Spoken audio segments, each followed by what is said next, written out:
غلام فرید صاحب نے سیالکوٹ سے ایک سوال لکھتے ہیں، کیا فرماتے ہیں مفتیان کرام و علماء عظام اس مسئلہ کے بارے میں کہ اگر ایک والد اپنی زندگی میں اپنا سارا مال ایک بیٹے کو دے دے اور باقیوں کو محروم کر دے تو شرعاً کیا ایسا کرنا اس کا درست ہے، صحیح ہے یا نہیں؟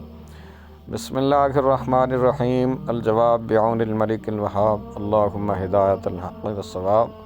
جناب، والد کا یہ انداز تقسیم شرعاً بالکل جائز نہیں۔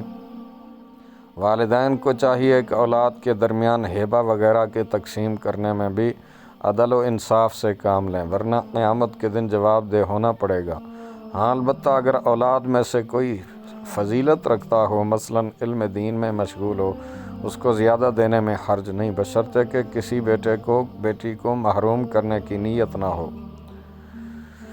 حضرت امام ابو یوسف فرماتے ہیں، اگر فضیلت دینے سے مقصود ضرر دینا ہو تو اس صورت میں برابری واجب ہے۔ عمدۃ القاری جلد 12 کتاب الہبہ صفحہ نمبر 406۔ فتاوی امجدیہ میں ہے، زندگی میں جو کچھ اولاد کو دینا چاہے سب کو برابر دے، یہاں تک کہ لڑکے اور لڑکی میں بھی برابری ملحوظ رکھے۔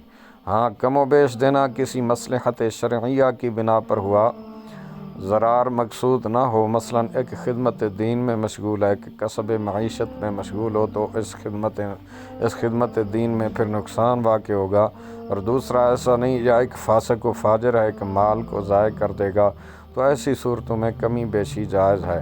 اگر ضرر مقصود ہے تو پھر گناہ گار ہے۔ فتاوی امجدیہ جلد 2 صفحہ نمبر 264۔ واللہ اعلم عز وجل ورسولہ اعلم، صلی اللہ علیہ وآلہ وسلم۔